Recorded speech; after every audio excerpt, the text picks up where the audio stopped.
दोस्त नमस्ते, प्रणाम करते हैं, अपने यूट्यूब पे स्वागत करते हैं। विद्या गोरख जल्द से जल्द आप लोग वायरल करिएगा।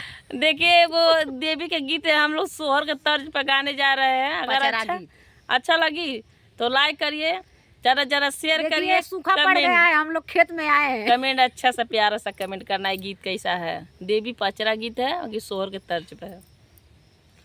कहाँ से आवेली काली मैया, कहाँ से सीताली मैया हो। ए ललना कहाँ से आवे भगवान, कहाँ से शंकर हो। ए ललना कहाँ से आवे भगवान, कहाँ शिव शंकर हो। पूर्व से आवेली काली मैया, पछुए सीताली मैया हो। पूर्व से आवेली काली मैया, पछुए सीताली मैया हो। ए ललनाया वाद से आमे भगवान, परब से शंकर हो। ए ललनाया वाद से आमे भगवान, परब से शंकर हो। कहाँ बैठाई में काली मैया, कहाँ सीताली मैया हो।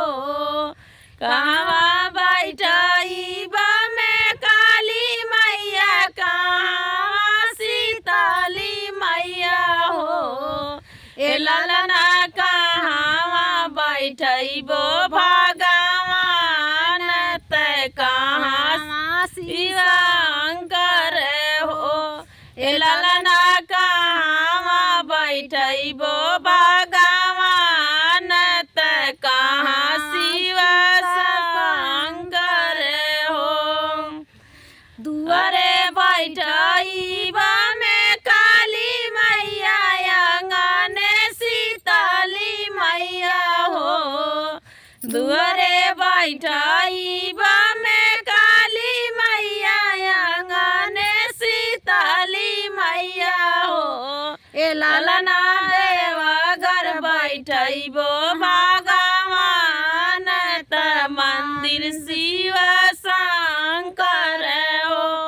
ए ललना ललना देवघर बैठबो भगवान, मंदिर शिव शंकर हो। काऊ चढ़ाई में काली मैया, काऊ सीताली मैया हो। काऊ चढ़ाई में काली मैया, काऊ सीताली मैया हो।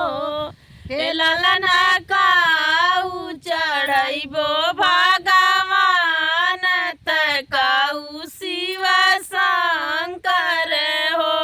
ए ललना काऊ चढ़बो भगवान, काऊ शिव शंकर हो।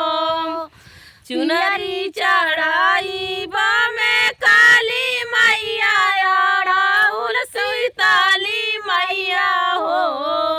चुनरी चढ़ाई में काली मैया, अड़हुल सीताली मैया हो।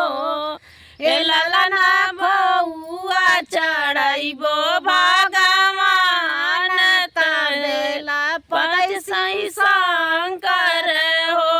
ए ललना खोउआ चढ़बो